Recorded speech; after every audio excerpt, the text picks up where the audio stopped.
Vamos a poner a grabar. Ok. La clase anterior estuvimos debatiendo, estuvimos analizando algunos temas por acá, tuvimos una lectura sobre el proceso de socialización. ¿Se acuerdan? Analizamos el ser humano desde el punto de vista de la biología, desde la cultura, ¿verdad? Nos hicimos esta pregunta tan profunda que es, ¿qué es lo que nos hace ser seres humanos, ¿verdad? Filosofamos un poco, vimos el proceso de socialización, vimos por ahí la cultura, ¿sí? Las subculturas, las tribus urbanas, ¿ok? ¿Se acuerdan de todo eso entonces? Bien, vamos a continuar hoy con estos temas muy importantes, pero ahora vamos a abordar qué son las ciencias sociales, ¿verdad? Hemos escuchado por ahí este término en algún momento, hemos escuchado por ahí algunas, pues algunas conversaciones sobre ciencias sociales, hemos visto pues algunos temas por ahí, ¿sí? Pero vamos a ver qué son, por qué se llaman ciencias sociales, qué es lo que estudian. Buenas tardes, bienvenida. Bueno, primero que nada, hay que tomar en cuenta que si nosotros estudiamos o investigamos sobre ciencias sociales, van a haber muchísimos y abundantes definiciones. O sea, van a haber un sinfín de definiciones y van a tener por ahí un sinfín de enfoques, ¿no? Cada una de ellas. Pero en sí, precisamente, ¿qué son las ciencias sociales? Bueno, algunas definiciones sobre qué son las ciencias sociales, pues se han generado de forma sintética o más que nada sintetizan el concepto diciendo que estas son disciplinas que estudian al hombre que vive en sociedad, ¿sí? Muchas de estas definiciones dicen, bueno, ¿qué son las ciencias sociales? Son ciencias que estudian al hombre y cómo vive en la sociedad, ¿sí? Y por lo tanto, analizan de esta manera entonces a los grupos humanos. O sea, las ciencias sociales van a decir, van a estudiar al hombre, su comportamiento en la sociedad y van a analizar este comportamiento de un grupo humano a otro, ¿sí? O sea que pueden sacar algunas o diversas clasificaciones sobre grupos humanos, ¿verdad? Ya vimos qué sería un grupo humano, ¿verdad? Ya vimos qué sería una conformación de una cultura, de una subcultura, ¿ok? Entonces, según un autor que se llama Gross, una de las definiciones más completas es la del National Science, ¿sí? Que nos dice, las ciencias sociales son disciplinas, y estoy leyendo textualmente, ¿eh? Las ciencias sociales son disciplinas intelectuales que estudian al hombre como ser social por medio del método científico, ¿sí? Acordémonos del método científico, yo observo, analizo, genero una hipótesis, experimento para poner a prueba mi hipótesis, produzco conclusiones y derivo si mi hipótesis fue correcta. Entonces se utiliza el método científico para estudiar al hombre como un ser social, ¿sí? Es un enfoque hacia el hombre como miembro de la sociedad y sobre los grupos y las sociedades que forman, ¿sí? Cuando me refiero al hombre, me refiero al ser humano, ¿no? Es un enfoque hacia el ser humano como miembro, como parte de una sociedad, o sea, como conformando una sociedad, y precisamente también lo va a estudiar, tiene este enfoque sobre los grupos y sociedades que el mismo ser humano crea. ¿Por qué crea una sociedad? ¿Con qué función? ¿Con qué finalidad? ¿Cuál es su papel en la sociedad? Todo esto lo va a estudiar una ciencia social, ¿sí? Lo que distingue a las ciencias sociales de la ciencia físico-biológica, ¿sí? O sea, las ciencias físico-biológicas estudian pues, los fenómenos físicos y biológicos, ¿verdad? Pero, ¿qué es lo que distingue a las ciencias de física o biología de las ciencias sociales?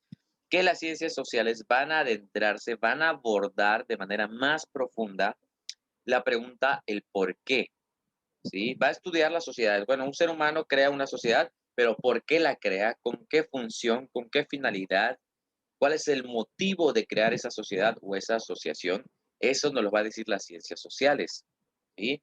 Ahora bien, hay muchas ciencias sociales, ¿eh? No solo hay una o no hay una en general, ¿no? sino que hay una rama de ciencias que son consideradas ciencias sociales, ¿sí? Por ahí tenemos a Maurice, ¿sí? Un científico social, porque así como existen los científicos físicos, químicos, biológicos, también hay científicos sociales, ¿verdad? Entonces, Maurice es un científico social francés de este siglo, o sea, es contemporáneo, ¿sí? Él sintetiza y califica de la ciencia social más general a la más neutra, ¿sí? Y de esta manera va él generando definiciones también, definiciones de la forma más general a la más neutra, que nos tratan de describir qué son las ciencias sociales, ¿sí? Entonces, por ahí Maurice ha llegado a una conclusión que nos dice, las ciencias sociales son, abro comillas, las ciencias de los fenómenos sociales, ¿sí? ¿Cuáles serían los fenómenos sociales? La migración, el hambre, la economía, la crisis económica, la bancarrota, ¿sí? Las modas, las tribus urbanas, esos serían fenómenos sociales, ¿sí? Fenómenos que se generan en sociedad. ¿Cuál ustedes creen que es la definición o la diferencia, mejor dicho, entre un fenómeno social y un fenómeno natural? ¿Podrían mencionarme alguno, alguien de ustedes? Dalia, Jonathan, Olga, Valentina. Menciónenme un fenómeno social y un fenómeno natural y díganme cuál es la diferencia entre cada uno de ellos.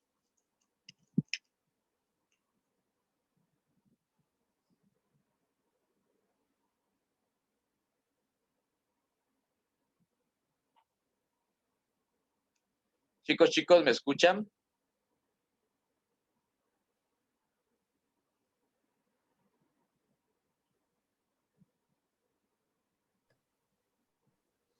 Sí, exactamente. Perdón, no se escuchó bien. Bueno, en mi computadora. ¿Cuál fue la pregunta, perdón? Sí, la pregunta fue que ustedes me mencionaran algún fenómeno natural y algún fenómeno social, que ustedes consideren algo que sea un fenómeno social, me lo mencionaran y me dijeran cuál es la diferencia entre un fenómeno natural y un fenómeno social. Bueno, un fenómeno social sería un comportamiento, ¿no? Que transcurre en una sociedad. Así es correcto, sí. Y el fenómeno natural, pues podría ser un terremoto, una tormenta, Así es correcto. Ahora, ¿me mal, no podría dar sé. un ejemplo de un fenómeno social? Un fenómeno social podría ser cuando hacen un meeting. Un meeting. Ajá. No necesariamente. O posiblemente un fenómeno social podría ser una fiesta o podría ser cuando siembran árboles. Ay, perdón, o algo, una demostración de arte. Mm, sí, más o menos, sí va por ahí, pero usted, sí, más o menos está enfocado a lo que estamos viendo, está, o sea, está por el camino, pero no necesariamente. Realmente un fenómeno social es algo o es un movimiento o es un cambio social muy grande. Entonces, sí puede ser lo que usted me dice, pero normalmente cuando se considera fenómeno social es cuando es un cambio ya muy grande. Ah, hay algo así como un acontecimiento, algo así. Más o menos, sí. Por ejemplo, le voy a poner yo el ejemplo. Un No fenómeno, puedo, no voy a estar adivinando. sí, no, no se preocupe, muy bien, de hecho, gracias por participar, no se preocupe, muy bien. Bueno, un fenómeno social puede ser, por ejemplo, la migración. De hecho, es uno de los más estudiados también y puede tener diferentes consecuencias o causas, ¿no? Por ejemplo, aquí en México, más al norte del país, se ha dado casos en los cuales a veces las ciudades enteras, quedan abandonadas por un fenómeno de migración. Las familias que viven en esas ciudades o pequeñas comunidades, mejor dicho, migran hacia otros lados. Entonces, esa comunidad queda abandonada y de repente pueden pasar por ahí y hay casitas abandonadas, hay de rastros de que ahí hubo un asentamiento humano. Entonces, Es verdad. sí, sí, ¿alguien iba a decir algo?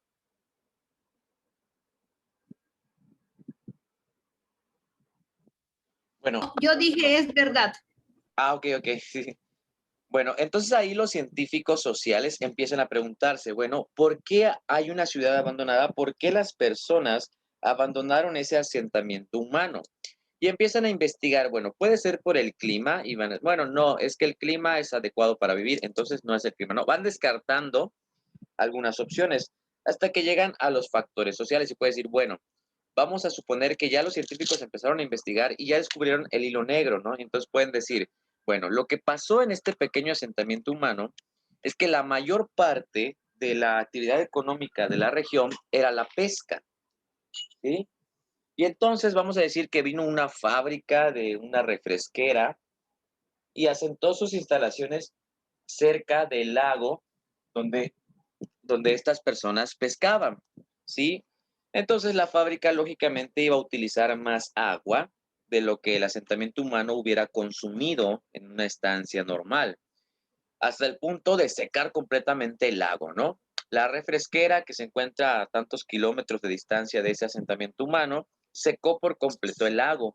Entonces, las personas de este asentamiento ya no tenían cómo sustentar su forma de vida, ¿no? Porque si su principal actividad económica era la pesca, al secarse el lago, su principal fuente de ingreso, pues ya no van a poder sostener a sus familias, por lo cual tuvieron que emigrar, ¿sí?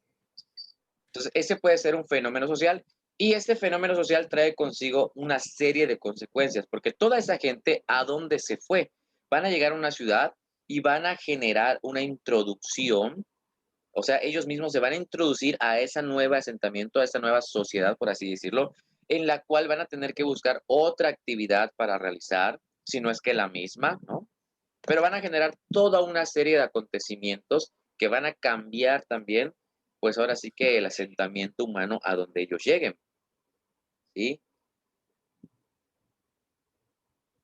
Entonces, es toda una serie de procesos para descubrir o para poder describir un fenómeno social, ¿sí? Ok, chicos, hasta aquí todo claro. ¿Alguien tiene alguna duda? No, está bien. No, maestro, todo bien. Bueno, continuamos entonces. Entonces estábamos analizando lo que decía Maurice, ¿verdad? Ese científico social francés, pero también tenemos a una científica social también que se llama Perla Chinchilla, que es una mexicana y también es historiadora, es contemporánea. Bueno, pues Perla afirma que de algún modo todas las ciencias sociales tienen como punto de partida algún tipo de conceptualización de la acción humana, entre comillas. O sea que todas las ciencias sociales parten de este concepto de acción humana, ¿sí? O sea que las ciencias sociales se preguntan cómo piensa y cómo actúa el ser humano bajo el supuesto de lo que hace, ya desde siempre inmerso en una sociedad. O sea que nosotros constantemente, los seres humanos, nos estamos preguntando qué hacer y cómo actuar desde el punto de vista de la aceptación social. Entonces, las ciencias sociales, perdón, están conceptualizando este concepto de acción humana. ¿Qué puede ser acción humana? Simplemente caminar, de alterar nuestro entorno, ¿no? Cuando nosotros construimos nuestras viviendas, alteramos el entorno, eso es acción humana. Pero también el simple proceso de respirar también puede ser considerado acción humana. O el simple proceso de pensar también es considerado acción humana. Entonces, las ciencias sociales van a estudiar todos estos tipos de acciones humanas, pero siempre con la pregunta de cómo piensan y cómo actuamos bajo una sociedad. Entonces, aquí entra una pregunta muy importante y es una pregunta hasta el punto de vista filosófico, ¿no? Acuérdense que esta materia da mucho para filosofar. Entonces, ¿Cómo definimos nosotros los seres humanos lo que es bueno y lo que es malo? ¿Cuáles son nuestras bases para definir qué acción es buena y qué acción es mala? ¿Cómo creen ustedes que definimos estos conceptos de bien y mal? A ver, ¿quién me dice? Jonathan, Dalia, Isabel, Olga, Valentina. Bueno, lo bueno pues está relacionado con el bien, ¿no? Ujú. Y el buen camino. Lo malo son las acciones, decisiones que se dicen incorrectas o que nos pueden perjudicar. Ok, ok. Muy bien. ¿Alguien más tiene un punto de vista? ¿Alguien más quiere dar su opinión? Muy bien, excelente, compañera Olga. ¿Alguien más tiene algo que aportar? Jonathan, Dalia, Isabel, Valentina. Acuérdense que estamos filosofando, ¿eh? Participen, muchachos, recuerden que el equivocarse es aprender. Así es, aquí no hay nada incorrecto, ¿eh? Aquí no hay respuestas incorrectas. Digan para que aprendan.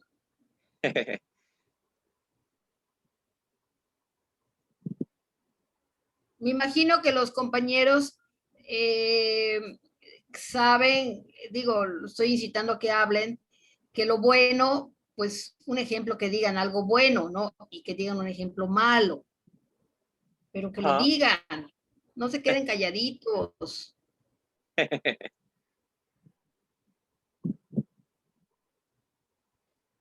Bueno, No, pues no. sí, sí, no, no se preocupen. Bueno, entonces les decía, ¿cómo es que definimos nosotros como seres humanos qué es bueno, qué es socialmente aceptable? Va a variar de acuerdo al entorno y a la época también, o sea, al contexto histórico y social, lo que llamamos contexto de histórico y social. Bueno, si yo les digo, actualmente nosotros vemos al esclavismo como algo malo, ¿verdad? Porque nuestro contexto histórico y social así lo ha dicho, lo ha dictado, ¿sí? Tenemos más empatía por todos los seres humanos, pero en algún momento el esclavismo era considerado algo bueno, inclusive hasta legal, ¿sí? Era legal tener esclavos, era legal poseer esclavos, era legal que simplemente por tu color de piel seas considerado un esclavo, y la gente también lo veía bien, la población de esa época lo asumía, ¿sí? Era como, bueno, nací con un color de piel diferente, ni modo, voy a tener que ser esclavo, ¿sí? Eso era considerado bueno, era considerado legal. Entonces, nuestras concepciones de qué es bueno y qué es malo va a cambiar dependiendo del observador, de la participación social, del proceso de socialización. ¿Se acuerdan que en la clase anterior estuvimos hablando, bueno, tuvimos una lectura sobre un ejemplo de cómo es que este proceso de socialización, que era como un adoctrinamiento sobre conductas humanas y sociales, cómo podía perjudicar al desarrollo de infantes y pues cuando llegaran a una edad adulta iban a ser seres que no se iban a poder adaptar a las condiciones sociales que consideramos óptimas? Bueno, ¿qué pasaría si yo a un niño, desde el proceso de socialización, o sea, desde su adoctrinamiento, le empiezo a enseñar que robar es bueno? Es como decirle al niño, bueno, ¿sabes qué? Vamos a decir algo, ¿no? ¿Sabes qué, hijo? Pues es que la sociedad nos hizo pobres, no tengo trabajo, no tengo oportunidades y los ricos se burlan de mí. Entonces vamos a robarle a los ricos. Eso está bien. Este niño, como estamos en edad temprana, su proceso de socialización va a adquirirlo de esta manera y entonces él dentro de su psique, dentro de su cabecita, dentro de su mundo, va a comprender que es bueno robarle a las personas que tienen. Para él eso va a ser bueno, porque en su proceso de socialización así lo establecimos. O si le enseñamos a mentir, o si le enseñamos a comportarse de alguna u otra manera, entonces, de cierta manera, la concepción de lo que es bueno y lo que es malo, pues va a depender de un ser a otro. Y eso es precisamente una de las cosas que quieren estudiar las ciencias sociales, ¿verdad? El cómo piensa y cómo actúa el hombre y por qué actúa y piensa de esa manera. ¿Sí?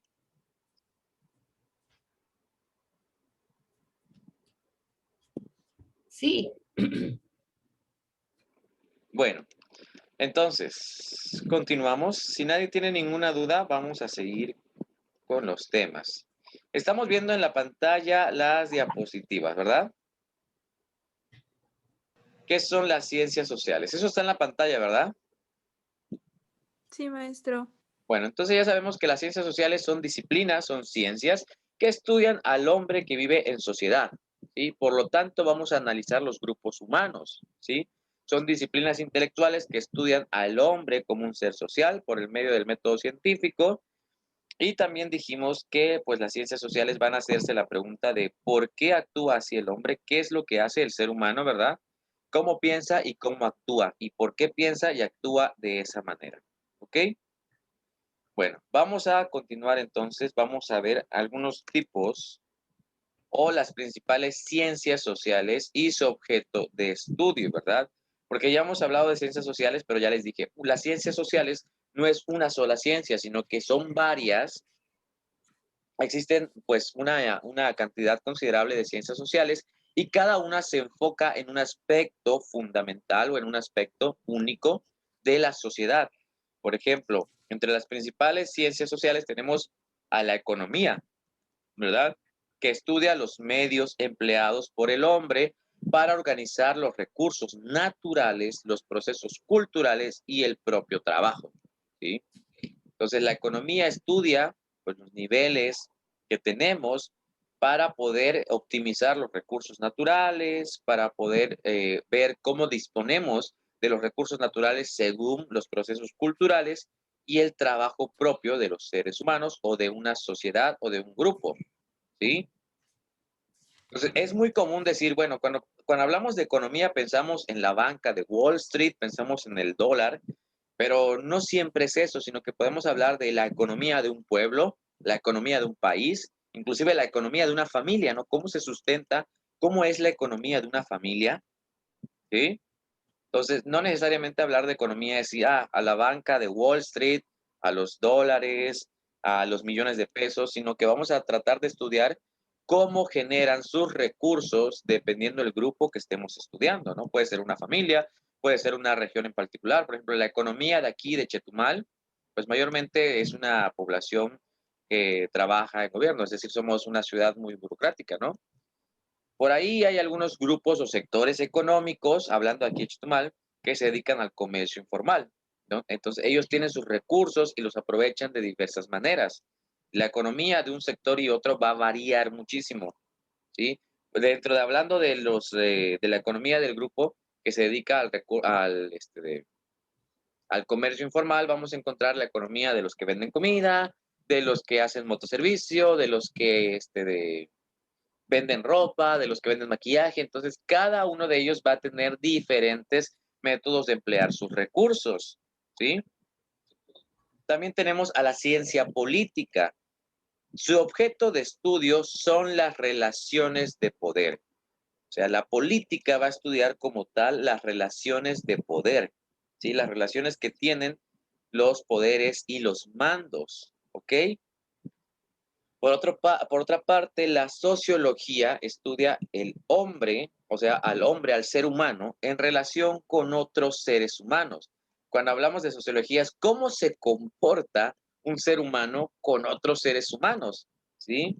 O sea, cómo se relacionan entre individuos, ¿sí? Cómo me relaciono yo con mi familia, cómo me relaciono yo con otro grupo étnico o con alguna cultura, con una subcultura, o con alguna tribu urbana, o o cómo socializamos entre organizaciones sociales, ¿sí? Entonces, la sociología trata de describir cómo se comportan los seres humanos con otros seres humanos, entre grupos étnicos, culturales, como sea, ¿verdad?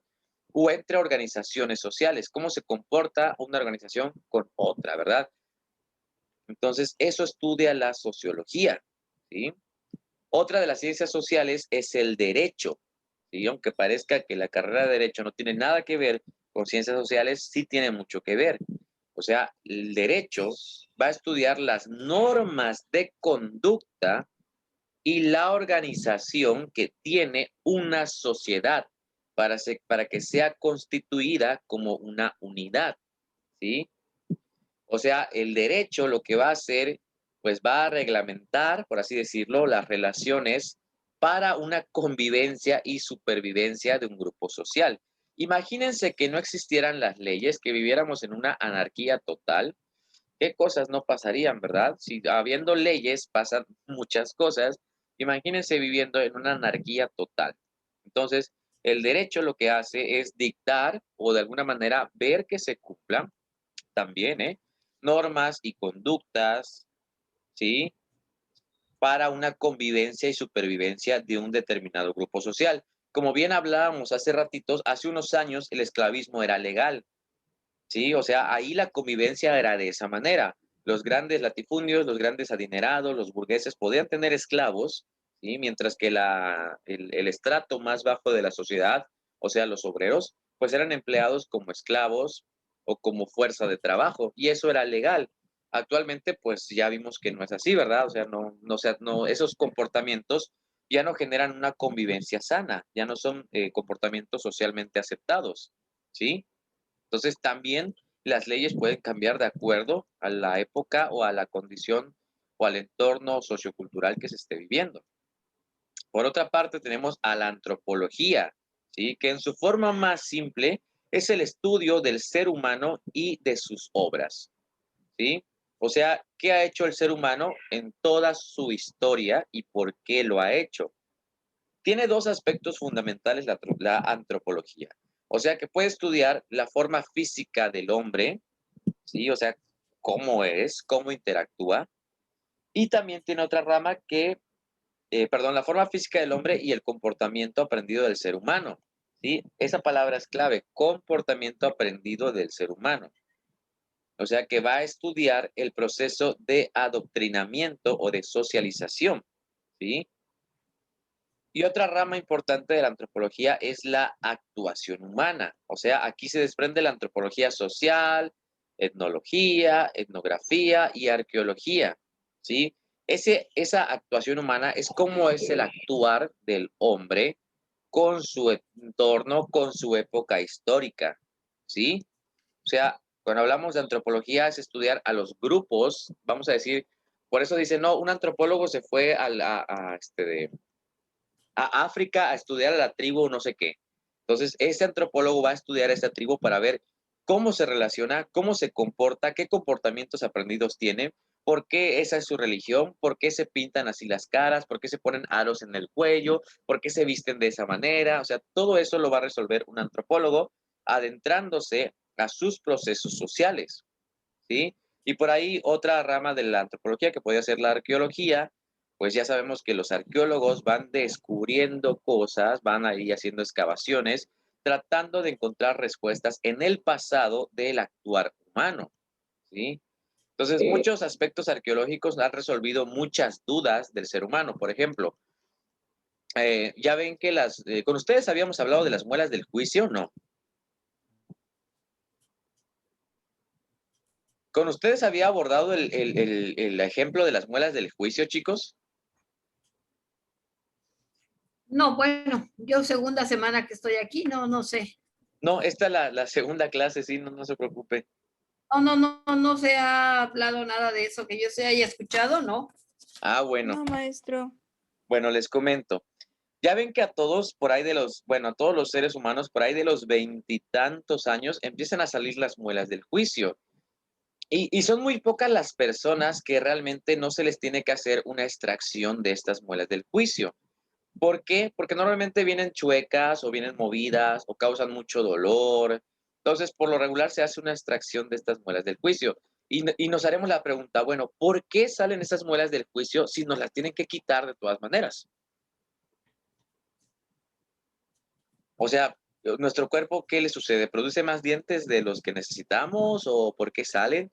Entonces, ahí entra el labor de los antropólogos, de los arqueólogos, de los etnólogos, ¿verdad? De la antropología social, un poquito por ahí haciendo método científico, Y por medio de registros arqueológicos se descubre que en un punto de la evolución, nuestros ancestros empezaron a desarrollar esas muelas porque la dieta de los seres humanos hace muchos años consistía en raíces duras, en semillas secas, en alimentos que eran de muy difícil proceso. O sea que los seres humanos de ese tiempo, bueno, nuestros antepasados, para poder digerir y masticar y comer todas esas ramas secas y todos, necesitaban esos dientes, esas muelas del juicio que son más grandes, que son más duras, que están en la punta de nuestra mandíbula, en donde tenemos más fuerza de mordida, para poder masticar y digerir esas raíces, esas ramas secas, y que actualmente a nosotros nos resultan un vestigio evolutivo. O sea, los tenemos ahí porque de alguna manera es una herencia de nuestros antepasados, pero actualmente ya no necesitamos esas muelas del juicio porque nuestros alimentos ya son de fácil cocción, ya son más suaves, tenemos muchas opciones, ¿verdad? Entonces ya no los necesitamos. Muy posiblemente los antropólogos y los arqueólogos dicen que tal vez en unos años el ser humano siga evolucionando de generación en generación. Obviamente seguimos evolucionando, ¿verdad? Pero el ser humano va a seguir evolucionando de generación en generación hasta que en algún punto ya desaparezca, ya va a haber una generación que no va a traer muelas del juicio, porque ya no las vamos a necesitar. De hecho, ya no las necesitamos, ¿no?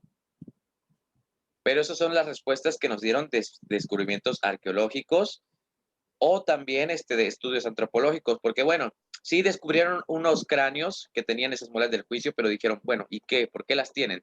Entonces tuvimos que recurrir a la antropología y bueno, algunos antropólogos combinaron sus trabajos y dijeron, ah, bueno, es que fíjate que hay una tribu en África que consume raíces secas. Ah, bueno, ya se fue hilando todo hasta llegar a una respuesta que aún es una teoría, es una hipótesis, no es que sea un postulado, es una hipótesis de por qué tenemos las muelas del juicio.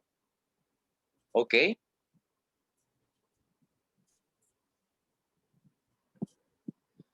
Otra de las ciencias sociales que tenemos, chicos, es la historia. Sí, pues ya sabemos todos la historia, que es una materia por ahí que a muchos no les gusta, ¿verdad? Pero es muy interesante la historia. Según Edward Carr, historiador inglés, es un proceso continuo de interacción entre el historiador y sus hechos, un diálogo entre presente y pasado. Por ahí hay un dicho que nos dice, quien no conoce su historia está condenado a repetirla una y otra vez. La historia es tan importante como cualquier otra ciencia, ¿sí? Entonces, estudiar el pasado nos puede ayudar a, bueno, no predecir, ¿no? Pero a estar preparados para el futuro o saber cómo pinta el futuro, ¿sí? Entonces, esta rama de la historia, pues es este diálogo entre presente y pasado y un susurro del futuro.